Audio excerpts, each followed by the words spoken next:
దేవుని నామానికి మహిమ కలుగును గాక. ఈ ఆదివారం ఆరాధన చూస్తున్న మీ అందరికీ ప్రత్యేకమైన వందనాలు. ఈ సమయాన్ని ఇచ్చిన దేవుడికి మరొకసారి ప్రత్యేకమైన వందనాలు తెలుపుకుంటూ చిన్న ప్రార్థన చేసుకొని ఈ కార్యక్రమాన్ని మనం ప్రారంభించుకుందాం. మమ్మల్ని మిక్కిలిగా ప్రేమిస్తున్న మా ప్రియ పరలోక తండ్రి, నీ ఘనమైన శ్రేష్టమైన దివ్యమైన నామానికి ఈ ఉదయకాల సమయంలో లెక్కలేని స్తోత్రాలు చెల్లిస్తూ ఉన్నాం తండ్రి. అల్పులము అయోగ్యము తండ్రి, ఈ విధంగా గొప్ప పరిచర్య మాకు అనుగ్రహించి తండ్రి, నీవు ఈ విధంగా వాడుకుంటున్నది నీకు ప్రత్యేకమైన వందనాలు తెలియజేస్తున్నాం తండ్రి.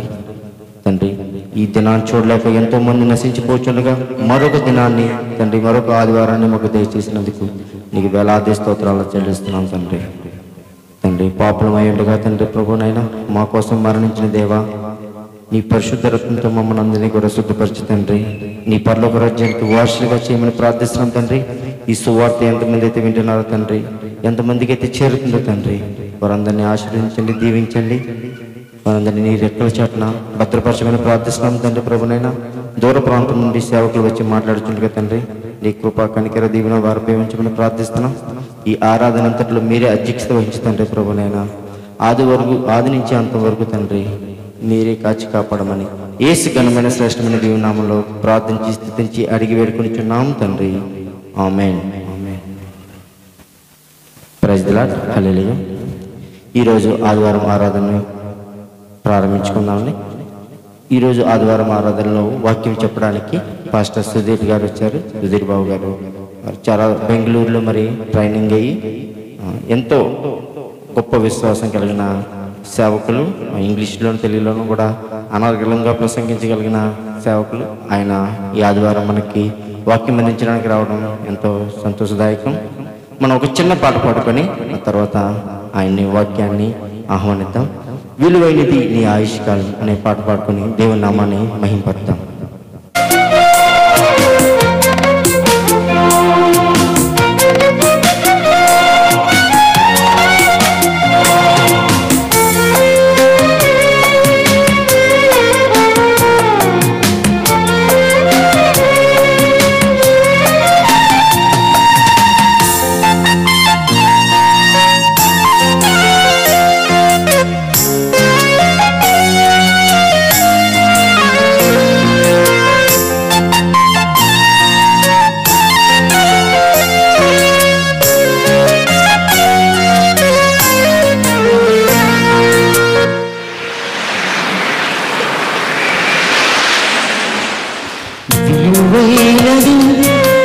ఆయుష్కాలం తిరుగురానిది దేవుడు నీకిచ్చిన కాలం. విలువైనది ఈ ఆయుష్కాలం తిరిగిరానిది దేవుడు నీకిచ్చిన కాలం. దేవునితో ఉండుటకు బహుదీర్ఘకాలం, దేవునికై అర్పించవలి స్వల్పకాలం. దేవునితో ఉండుటకు బహుదీర్ఘకాలం, దేవునికై అర్పించవలి స్వల్పకాలం. విలువైనది ఈ ఆయుష్కాలం తిరిగి రానిది దేవుడు నీకిచ్చిన కాలం.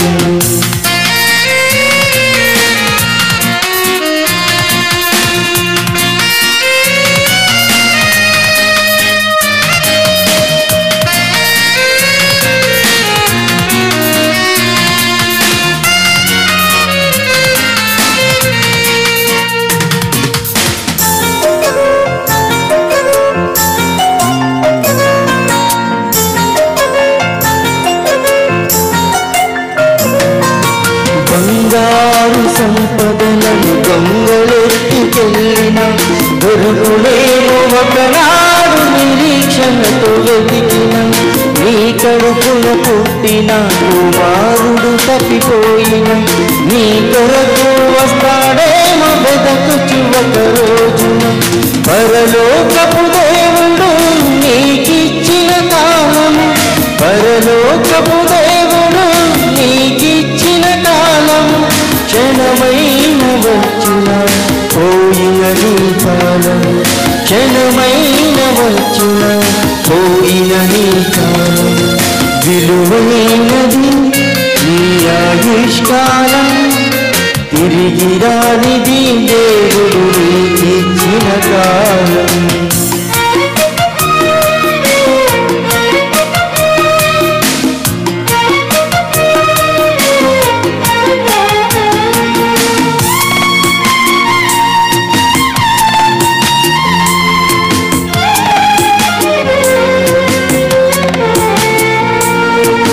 మనిషి సగటు జీవితం 70 సంవత్సరములు, అధిక బలము ఉన్న ఎడల 80 సంవత్సరం.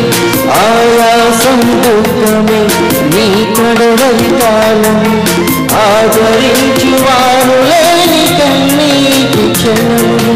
దేవునికి క్రీస్తులా అర్పిస్తే ఈ కాలం, దేవునికి క్రీస్తులా అర్పిస్తే నీ కాలం. దేవునితో క్రీస్తువలు ఉండెదవు కలకాలం, దేవునితో క్రీస్తువలు ఉండెదవు కలకాలం.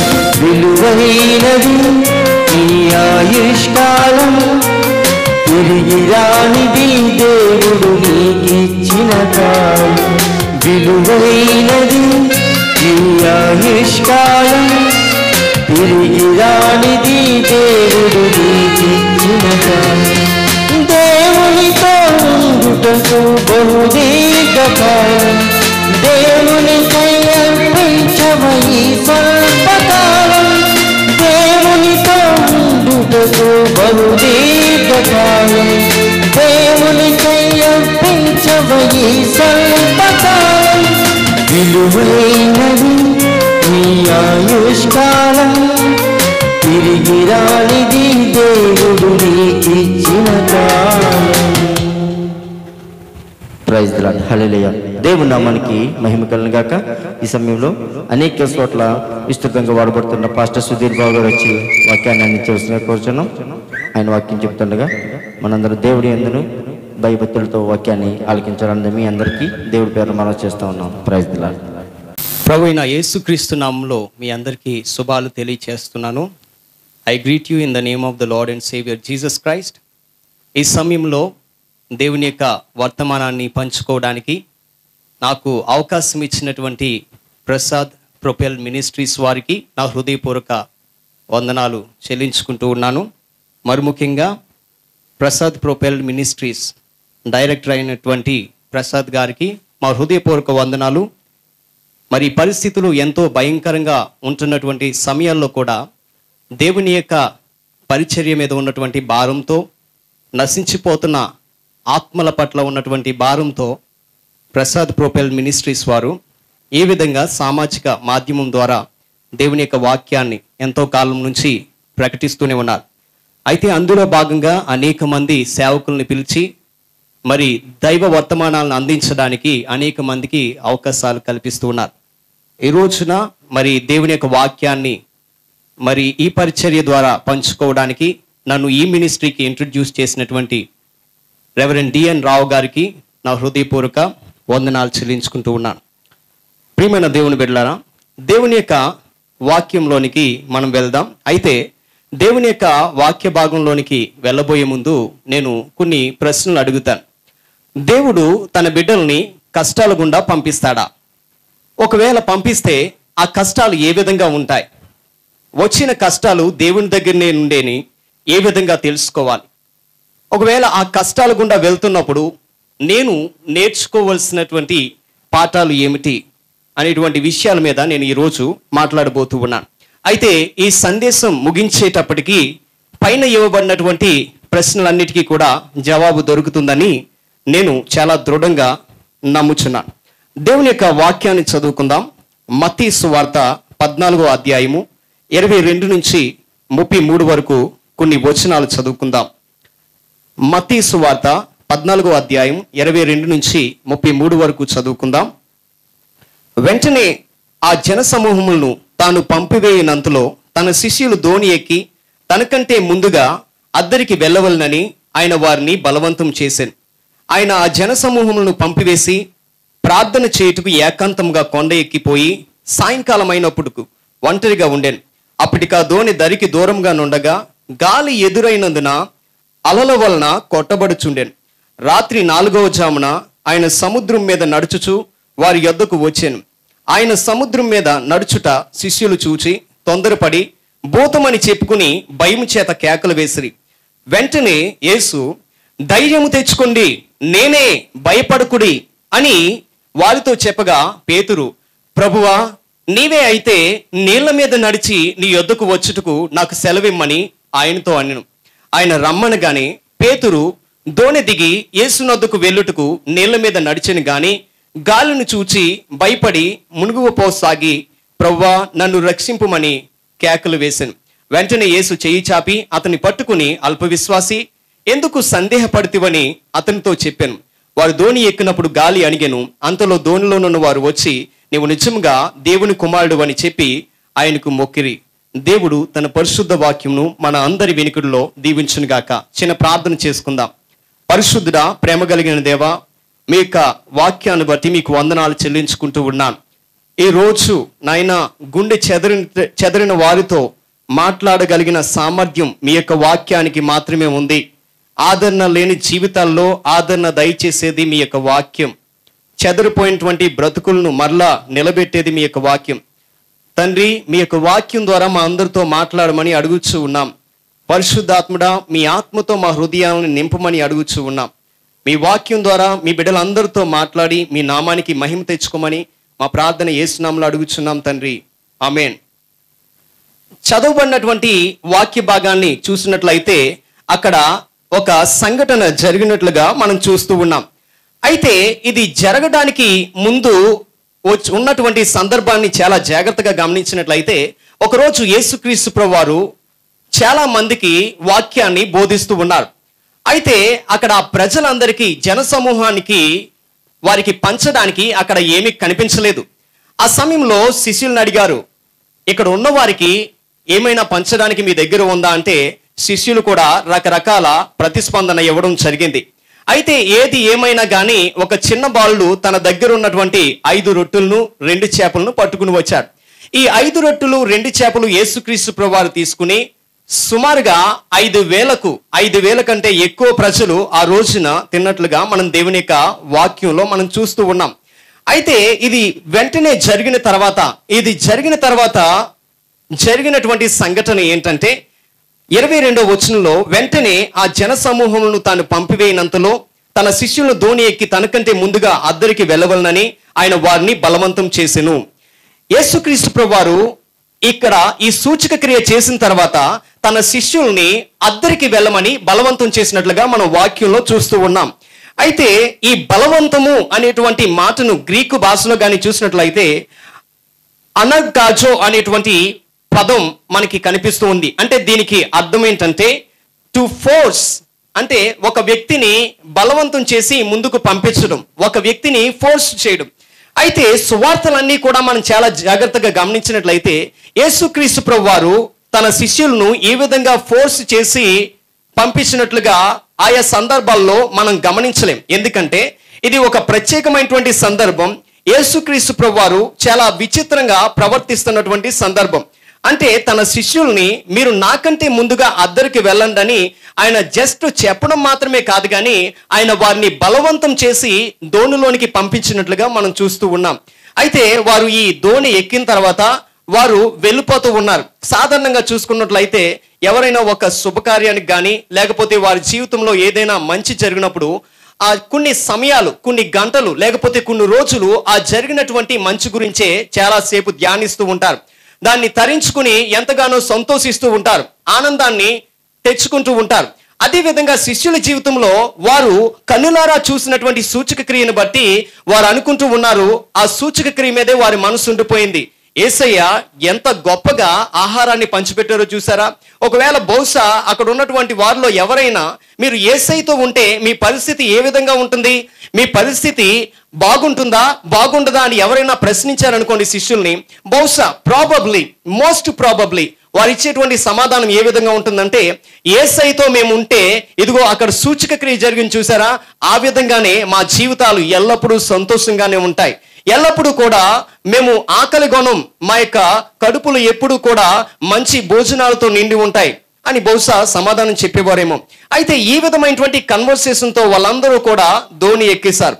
అక్కడ ఉన్నటువంటి శిష్యులందరినీ మనం జాగ్రత్తగా గమనించినట్లయితే 12 మంది శిష్యులు అందరూ కూడా దోణిలోనే ఉన్నారు. ఈ దోణి ఎక్కి వారు వెళ్ళిపోతూ ఉన్నారు. తర్వాత వాక్యంలో మనం గమనిస్తూ ఉన్నాం, ఈ దోణి ఎక్కి వాళ్ళు మధ్యలోనికి వచ్చిన తర్వాత ఆ దోణి మధ్యలో అలల చేత కొట్టబడుతున్నట్లుగా మనం చూస్తూ ఉన్నాం. అయితే యేసుక్రీస్తు ప్రభువారు మాత్రం ఒంటరిగా ప్రార్థన చేసుకోవడానికి ఏకాంతంగా ఒక కొండ ప్రాంతానికి వెళ్ళినట్లుగా మనం చూస్తూ ఉన్నాం. ఈ శిష్యులు ఎప్పుడైతే మధ్యలోనికి వచ్చారో వారికి సమస్య ప్రారంభమైంది. ఒక పెద్ద భయంకరమైనటువంటి సంఘటన వారి జీవితాల్లో చోటు చేసుకుంది. అయితే శిష్యులు వారి జీవితాల్లో ఎటువంటి పరిస్థితి ఏర్పడుతుందా అని ఊహించుకుని కూడా ఉండరు. వారి జీవితంలో ఎంత భయంకరమైనటువంటి పరిస్థితి గుండా వెళ్తారా అని ఎప్పుడు కూడా వారు తలంచలేదు. అంత భయంకరమైనటువంటి పరిస్థితి గుండా ఆ రాత్రికాల సమయంలో వారు వెళ్ళడం జరిగింది. వారి యొక్క దోణి ఎప్పుడైతే సముద్రం మధ్యలోనికి వచ్చిందో అది అలల చేత కొట్టబడుచు నీరు ఆ దోణిలోనికి రావడం మొదలుపెట్టింది. ఈ యొక్క నీరు ఎప్పుడైతే దోణిలోనికి రావడం మొదలుపెట్టిందో ఇంకా తర్వాత జరిగేటువంటి పరిణామాలు ఎంత భయంకరంగా ఉంటాయో మనకు తెలుసు. దోణి మునిగిపోద్ది. దోణి మునిగిపోయినప్పుడు దోణిలో ఉన్న వారందరూ కూడా ప్రాణాలు కోల్పోవలసినటువంటి పరిస్థితి ఏర్పడుతుంది. అయితే ఇదంతా కూడా రాత్రికాల సమయంలో జరుగుతుంది. అప్పుడు వరకు మంచి డిస్కషన్తో మంచి సంభాషణతో వచ్చినటువంటి శిష్యుల జీవితంలో అప్పుడే గందరగోళ పరిస్థితులు చోటు చేసుకున్నాయి. అయితే గందరగోళ పరిస్థితులు వారి జీవితాల్లో చోటు చేసుకున్నప్పుడు అందులో ఉన్నటువంటి 12 మంది శిష్యులు కూడా అధైర్యానికి గురయ్యారు. అంటే వారి జీవితంలో ఆ పర్టికులర్ మూమెంట్ లో వారికి ఉన్నటువంటి ధైర్యాన్ని పూర్తిగా కోల్పోయారు. వారందరూ కూడా వారి జీవితాలను ఏ విధంగా ఆ పరిస్థితి నుంచి బయట పడేవాలి, బయటికి తప్పించుకోవాలి అని అందరూ కూడా ప్రయత్నిస్తూ ఉన్నారు. వారి యొక్క మైండ్లన్నీ కూడా గొప్ప ఆందోళనతో నిండిపోయాయి.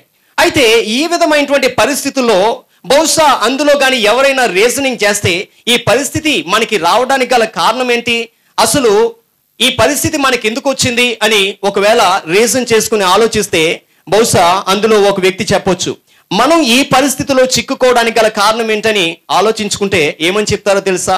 అసలు సూచక క్రియ జరిగింది.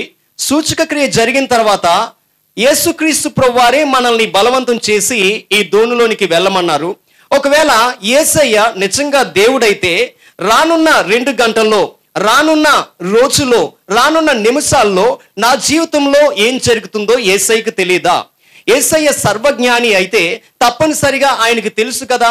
ఒకవేళ ఆయనకు తెలిస్తే ఎందుకు ఇటువంటి పరిస్థితి గుండా మమ్మల్ని పంపించాడు అనేటువంటి ఆలోచనలు వారికి వచ్చేసాయి. ప్రియమైన దేవుని బిడ్డలారా, అయితే దేవుని యొక్క వాక్య భాగాన్ని బట్టి మనం చూస్తూ ఉన్నాం. నేను ఇందాక మిమ్మల్ని ప్రశ్న అడిగాను, దేవుడు తన బిడ్డల్ని కష్టాల గుండా పంపిస్తాడా? ఒకవేళ పంపిస్తే ఎటువంటి కష్టాల గుండా పంపిస్తాడు? ఒకవేళ కష్టాల గుండా పంపించినప్పుడు ఎందుకు ఆయన ఈ కష్టాల గుండా పంపిస్తాడు అని కొన్ని ప్రశ్నలు అడగడం జరిగింది. వాస్తవానికి చెప్పుకోవాలంటే శిష్యుల యొక్క పరిస్థితిని నేను మీకు వివరిస్తూ ఉన్నాను.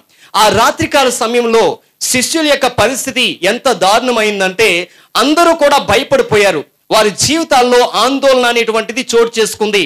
ధైర్యాన్ని కోల్పోయారు. అందరూ అనుకుంటున్నారు ఈ రాత్రికాల సమయంలో మా జీవితాలు ఎక్కడితో క్లోజ్ అయిపోయాయి, ఇంకా మేము ఇంటికి వెళ్ళలేం అని అందరూ కూడా డిసైడ్ అయిపోయారు.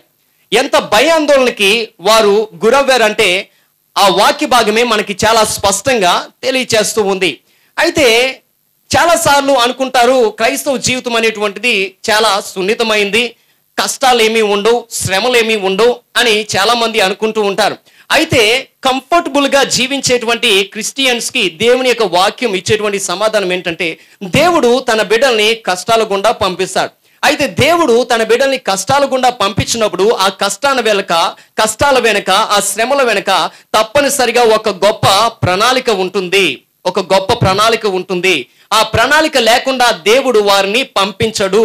దేవుడు పంపించినటువంటి కష్టాలు ఇవి దేవుడే పంపించాడు అని ఏ విధంగా తెలుసుకోవాలంటే దేవుడు పంపించినటువంటి కష్టాల్లో తప్పనిసరిగా దేవుడు ముందుగా ఎదురుగా ఆ కష్టాల నుంచి విడిపించడానికి యేసుక్రీస్తు ప్రభువారే నేరుగా వస్తానని దేవుని యొక్క వాక్యంలో మనం చూస్తూ ఉన్నాం. ఎందుకంటే ఇక్కడ వాక్య భాగంలో మనం చూస్తూ ఉన్నాం, యేసుక్రీస్తు ప్రభువారు ఉదయాన్నే ఆయన నీటి మీద నడుచుకుంటూ వస్తున్నారు. యేసుక్రీస్తు ప్రభువారు ఎక్కడికి నడుచుకుంటూ వస్తున్నారంటే ఎవరైతే కన్ఫ్యూజ్ అయిపోయారో, ఎవరైతే ఆందోళనతో నిండి ఉన్నారో, ఎవరైతే ధైర్యాన్ని కోల్పోయారో వాళ్ళ దగ్గరికి యేసుక్రీస్తు ప్రభువారు ఆయన నీటి మీద నడుచుకుంటూ వస్తున్నారు. నడుచుకుంటూ వస్తున్నటువంటి సమయంలో జరిగినటువంటి సందర్భం ఏంటంటే అందరూ కూడా భయపడిపోతూ ఉన్నారు. ఇదేంటి, ఇది ఎవరు, ఇది భూతమా అని భయపడిపోతూ ఉన్నారు. ఒకసారి ఆలోచించండి, ఒకవైపు చూస్తే నీరు పడవలోనికి వెళ్ళి పడవ మునిగిపోద్ది అనేటువంటి భయం వాళ్ళని ఆల్రెడీ ఆవరించింది. రెండో వైపు చూసుకున్నట్లయితే యేసుక్రీస్తు ప్రభువారు నీళ్ళ మీద నడుచుకుంటూ వస్తుంటే వాళ్ళు ఏమనుకున్నారంటే ఈయన భూతమేమో అనుకున్నారు. ఒకవైపు చూసినా సమస్య ఉంది, ఇంకొక వైపు చూసినా సమస్య ఉంది.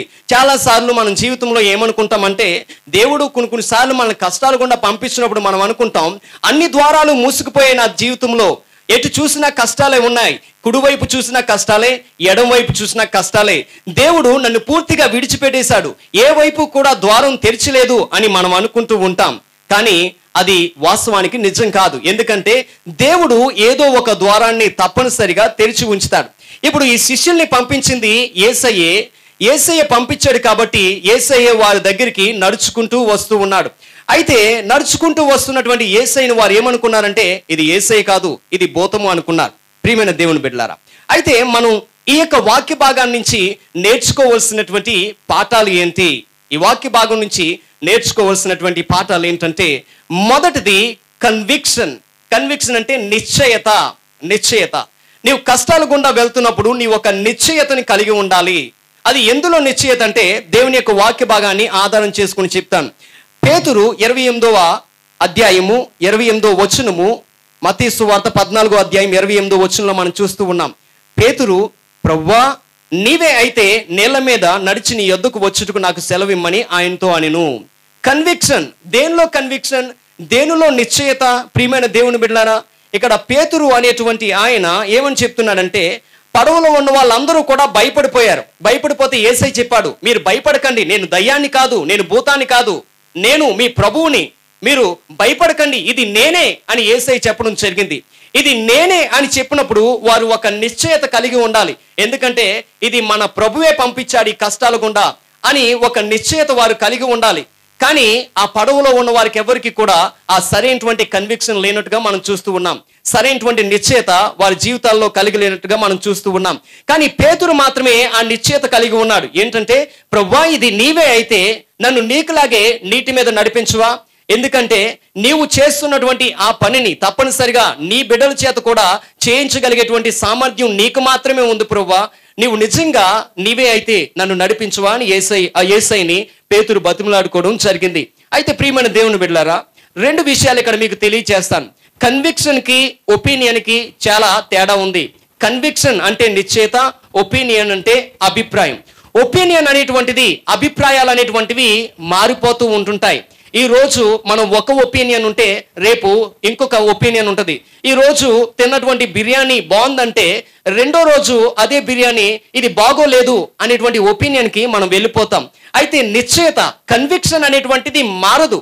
కన్విక్షన్ అనేటువంటిది అది దృఢంగా పాతికిపోయేటువంటి విషయం. కాబట్టి ఇక్కడ చూస్తుంది ఏంటంటే పేతురికి ఒక కన్విక్షన్ ఉంది. ఏంటి ఆ కన్విక్షన్ అంటే నిజంగా ఇది ప్రభువే, ఈ శ్రమ గుండా నన్ను పంపించింది యేసయ్యే. సో కాబట్టి నేను ఆయనలో నిశ్చయత కలిగి ఉంటాను అని పేతురు అనుకుని ఏం చేశాడంటే నన్ను నీటి మీద నడిపించవా అని యేసయ్యను కోరడం జరిగింది. ప్రియమైన దేవుని బిడ్డలారా, అది ఒక గొప్ప సవాలుతో కూడుకున్నటువంటి విషయం. ఆ పడవలోంచి భయపడుతూ ఆందోళనతో నిండి ఉన్నటువంటి పేతురు పలుకుతున్నటువంటి మాటలు ఏంటంటే ప్రభువా నీవు మాట్లాడావు కాబట్టి, ఇది నీవే అన్నావు కాబట్టి, ఒకవేళ ఈ సమస్యను నేను ఎదుర్కోవడానికి, ఈ సమస్యను నేను ఛాలెంజ్ చేయడానికి నాకు అవకాశం దయచేవా, నన్ను నడిపించువా అని పేతురు ముందుకు రావడం జరిగింది.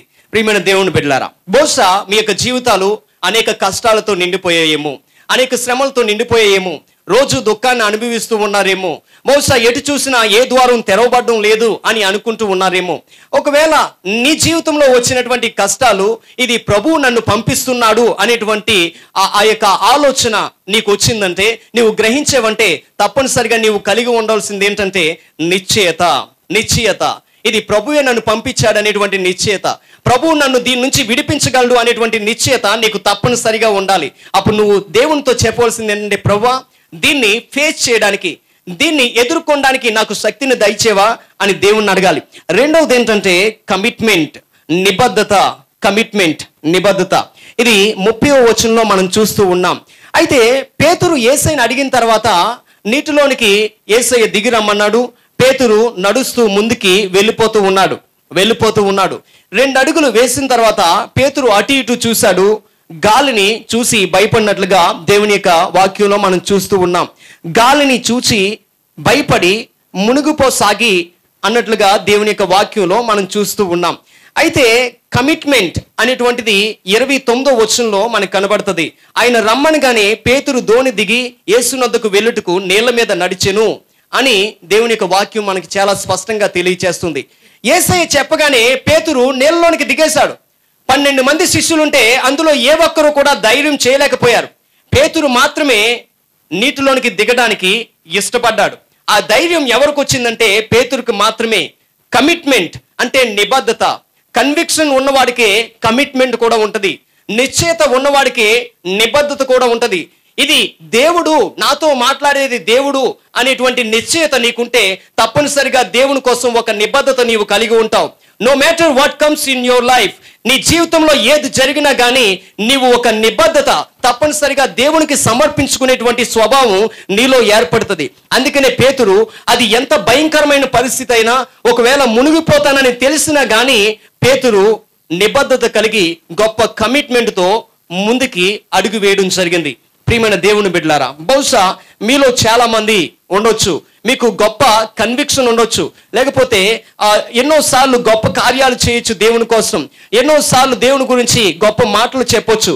అయితే ఇటువంటి కన్విక్షన్, ఇటువంటి కమిట్మెంట్ మన జీవితంలో ఉందో లేదో మనం ఒక్కసారి ప్రశ్నించుకుందాం.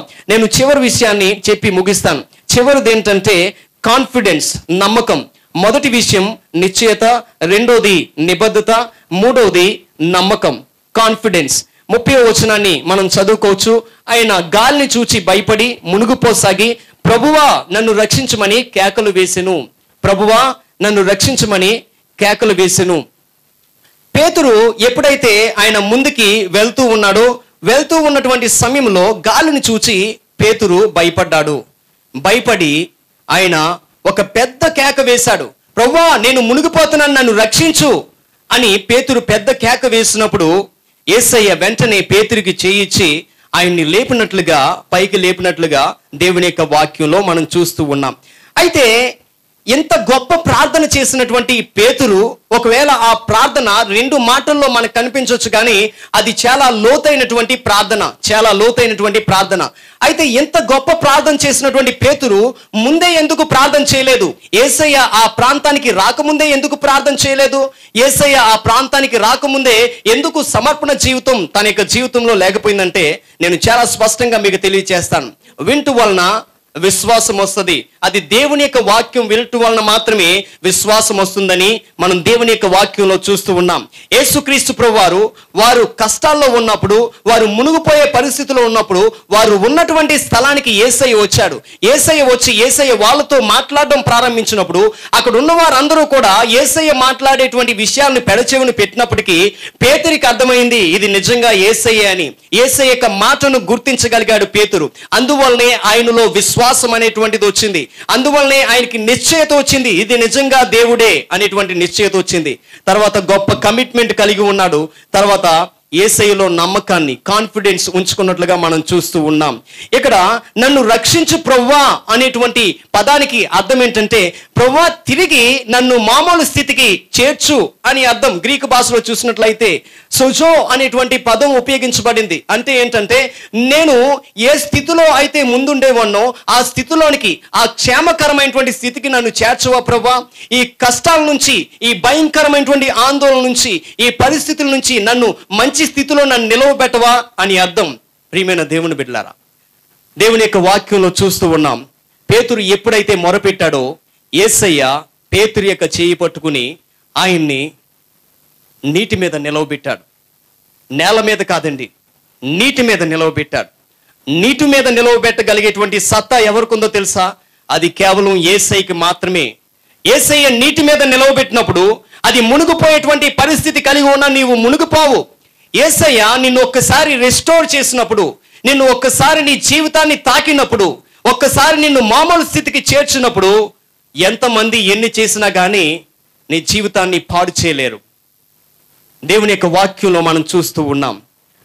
మన జీవితాల్లో కష్టాలు వచ్చినప్పుడు, కష్టాల గుండా వెళ్ళినప్పుడు ఈ కష్టాలు ప్రభువే నా జీవితంలోనికి పంపించాడు అనేటువంటి అవగాహన మనకి వచ్చినప్పుడు మనం ఆ కష్టాల నుండి నేర్చుకోవాల్సినటువంటి 3 ప్రాముఖ్యమైనటువంటి విషయాలు ఏంటంటే, ఒకటి కన్విక్షన్ అంటే నిశ్చయత అనేటువంటిది నేర్చుకోవాలి. రెండవది కమిట్మెంట్, నిబద్ధత అనేటువంటిది మనం నేర్చుకోవాలి. మూడవది నమ్మకం. ఎవరిలో నమ్మకం అంటే యేసయ్యలో నమ్మకం, దేవునిలో నమ్మకం మనం ఉంచుకోవాలి ప్రియమైన దేవుని బిడ్డలారా. అయితే నేను ముగిస్తున్నాను దేవుని యొక్క వాక్యాన్ని. అయితే ఈ సందేశాన్ని ముగించుకు ముందు నేను చిన్న విషయాన్ని తెలియజేస్తాను. ఒక్కసారి ఆలోచించండి, ఇన్ని రకాల పరిస్థితులు గుండా వెళ్ళినటువంటి పేతురు ఒక్కసారి యేసయ్యతో పాటు ఆయన నడుచుకుంటూ మరలా పడవలోనికి వెళ్ళిపోయాడు. పడవలోకి వెళ్ళిపోయిన తర్వాత బహుశా నేను అనుకుంటాను, ఒకవేళ పేతురు గారిని ఇంటర్వ్యూ చేయవలసి వస్తే వారు కొన్ని రకాల ప్రశ్నలు అడుగుతారు. ఒకవేళ బహుశా అందులో ఒకడు అడుగుంటాడు, పేతురు మాకు రానటువంటి ఆలోచన నీకెలాగొచ్చిందయ్య అంటే పేతురు ఈ విధంగా సమాధానం చెప్పుంటాడు, మీకు రానటువంటి ఆలోచన నాకు రావడానికి గల కారణం ఏంటంటే నేను దేవుని యొక్క వాక్యంలో నేను నమ్మకి ఉంచాను. నాతో మాట్లాడేది యేసయ్యే, ఆయన సజీవుడు, ఆయన మాట్లాడినటువంటి మాటలో సత్యం ఉంది అనేటువంటి విషయాన్ని నేను నమ్మాను అని పేతురు సమాధానం ఇచ్చి ఉండవచ్చు. బహుశా ఇంకొక వ్యక్తి ఈ ప్రశ్న అడగవచ్చు, పేతురు నువ్వు ఇంకా ముందుకు వెళ్ళిపోతున్నటువంటి సమయంలో నీవు మునిగిపోయావు కదా, ఆ సమయంలో నీకేమనిపించింది అంటే పేతురు ఈ విధంగా సమాధానం చెప్పి ఉండవచ్చు. బహుశా నేను అనుకున్నాను ఏంటంటే నా జీవితం ఇక్కడితో ముగిసిపోయిందేమో అనుకున్నాను అని సమాధానం చెప్పి ఉండవచ్చు. అయితే ఇంకొక వ్యక్తి అడిగాడు, పేతురు ఆ సమయంలో నీకు ప్రార్థన చేయాలని ఏమనిపించింది, ఎలా అనిపించింది అని అడిగితే నేను ప్రార్థన చేయాలని ఎందుకు అనిపించిందంటే నేను దేవుని యొక్క వాక్యాన్ని నమ్ముకుని ముందుకు వెళ్ళాను కాబట్టి, దేవుని యొక్క వాక్యాన్ని ఆధారం చేసుకుని ముందుకు వెళ్ళినటువంటి వ్యక్తులు ఏ ఒక్కరు కూడా మోసపోరు అని నాకు అనిపించింది. అందుకనే ఆ వాక్యాన్ని ఆధారం చేసుకుని ప్రభువా నన్ను రక్షించు అని నేను ప్రార్థన చేశానని పేతురు చెప్పి ఉండవచ్చు. అయితే ఇంకొక వ్యక్తి చివరికి ఒక ప్రశ్న అడగవచ్చు, పేతురు నువ్వు యేసయ్య నీ చేయి ఇచ్చి పైకి లేపినప్పుడు ఏమనిపించింది అంటే దావీదు కొన్నిసార్లు కీర్తనలో రాస్తాడండి, నా ప్రాణం తెప్పరిల్లింది, ప్రభువు నన్ను ఒక భయంకరమైనటువంటి నాశన గుంట నుంచి తీసి నా యొక్క పాదాలని రాతి మీద నిలవబెట్టాడు అనేటువంటి వాక్యాన్ని అనేక సార్లు చదివాను, కానీ ఆ యొక్క అనుభవం గుండా నేను చాలా సార్లు వెళ్ళలేదు. ఇదిగో ఇప్పుడు నాకు అనిపించింది, నా ప్రాణం తెప్పరిల్లింది అని చెప్పి ఉంటాడు. పేతురు నువ్వు మరలా యేసయ్యతో పాటు వెనక్కి నడుచుకుని వచ్చేస్తున్నటువంటి సమయంలో నీకు ఏమనిపించిందంటే అది మాటల్లో చెప్పలేను, అనుభవిస్తేనే కానీ మాటల్లో చెప్పలేను. రాజులకు రాజు ప్రభువులకు ప్రభు నా పక్కన నడుస్తుంటే ఇంకా నా జీవితంలో నాకేం కావాలండి, నాకు సంపాదన అవసరం లేదు, నాకు ఆస్తిపాస్తులు అవసరం లేదు, నాకు ఈ జీవితంలో ఏమీ కూడా అవసరం లేదు, నా యేసయ్య నాకు తోడుగా ఉంటే చాలా అనిపించింది అని చెప్పి ఉంటాడు. ఈ రోజున వాక్యం ఆలకిస్తున్నటువంటి ప్రియమైన దేవుని బిడ్డ, నువ్వు దేన్ని కోరుకుంటూ ఉన్నావు? నీకు వచ్చినటువంటి కష్టాల్లో నువ్వు దేవుణ్ణి మర్చిపోతూ ఉన్నావా? అక్కడ 12 మంది శిష్యులుంటే అందులో ఒక్కడు మాత్రమే రెస్పాండ్ అయ్యాడు, ఒక్కడు మాత్రమే స్పందించి ముందుకు వచ్చాడు. ఇంకొక వ్యక్తి మాత్రం ఏం చేశాడో తెలుసా? మిగతా ఉన్న వారందరూ కూడా ఆడియన్స్ వలె చూస్తూనే ఉండిపోయారు. చాలా మంది విశ్వాసులు సాహసం చేయడానికి భయపడతారు, కష్టాల గుండా వెళ్ళడానికి భయపడతారు. అందరూ కూడా ఏదో ఆడియన్స్ లాగే మీరు చేయండి మేము చూస్తాం అనేటువంటి గ్రూపులోనే చాలా మంది ఉండిపోతారు. 12 మందిలో కేవలం ఒక్కడు మాత్రమే ఈ అనుభవాల గుండా వెళ్ళి అనేక లోతైనటువంటి విషయాలను నేర్చుకున్నాడు. మిగతా 11 మంది ఆ విషయాలను నేర్చుకోవడంలో విఫలమైపోయారు. నేను చెప్పాను, యేసయ్య ఏదైనా కష్టం గుండా పంపించినప్పుడు దానికి ఒక ఉద్దేశం ఉంటుంది. ఆ ఉద్దేశం ఏంటంటే నీ కష్టాల గుండా నువ్వు వెళ్తున్నప్పుడు నువ్వు ఏ విధంగా స్పందిస్తావు అని. బహుశా యేసయ్య వారిని టెస్ట్ చేశాడు, ఏ విధంగా స్పందిస్తారు అనేటువంటిది కేవలం ఒక్కడు మాత్రమే స్పందించాడు. ప్రియమైన దేవుని బిడ్డలారా, యేసయ్య పేతురుని అల్పవిశ్వాసి అన్నాడు. పేతుర్ని అల్పవిశ్వాసి అంటే మరి వెనక ఉన్న వారికి ఏ టైటిల్ ఇవ్వాలో ఒక్కసారి మీరే ఆలోచించుకోండి. మీరు పడవలో ఉన్నటువంటి గుంపులోనే ఉండిపోయారా, లేకపోతే పేతురులాగా ముందుకొచ్చి కన్విక్షన్ కలిగి, కమిట్మెంట్ కలిగి, యేసయ్యలో కాన్ఫిడెన్స్ ఉంచుకుని ముందుకు సాగేటువంటి గొప్ప ధైర్యశాలిలా యేసయ్య కొరకు ముందుకి నడిచేటువంటి గొప్ప శిష్యునిగా వెళ్తున్నారా? ప్రార్థన చేసుకుందాం. పరిశుద్ధుడా, ప్రేమ కలిగిన దేవా, మీ ఘనమైన ఉన్నతమైన నామానికి వందనాలు. మీ యొక్క వాక్యం ద్వారా మాతో మాట్లాడినందుకు మీకు స్తోత్రాలు. ఈ యొక్క వాక్యము మీ యొక్క బిడ్డల హృదయంలో పదిలిపరచమని అడుగుచూ ఉన్నాను. 30 దంతలుగాను 60 దంతలుగాను 100 అంతలుగాను ఫలింపచేయమని అడుగుచున్నాను. ఇదిగో తండ్రి, మరి ఈ పరిచర్ని మరొకసారి మీ చేతులకు అప్పగించుకుంటూ ఉన్నాం. ఈ ప్రసాద్ ప్రొపెల్డ్ మినిస్ట్రీని మీరే ఆశీర్వదించమని అడుగుచూ ఉన్నాను. అనేక ప్రాంతాలకు సువార్త చేరవేసేటువంటి ఒక సాధనంగా ఈ పరిచర్ని వాడుకోమని, ఈ పరిచర్య ప్రారంభించినటువంటి మీ బిడ్డని ప్రసాద్ గారిని జ్ఞాపకం చేసుకోమని, ఆయనకు సహకరిస్తున్నటువంటి వారిని అందరినీ కూడా జ్ఞాపకం చేసుకోమని మా ప్రార్థన, మా ప్రియును రక్షకునైన యేసే నామములో అడిగి వేడుకుంటున్నాం పరమ తండ్రి. ఆమేన్.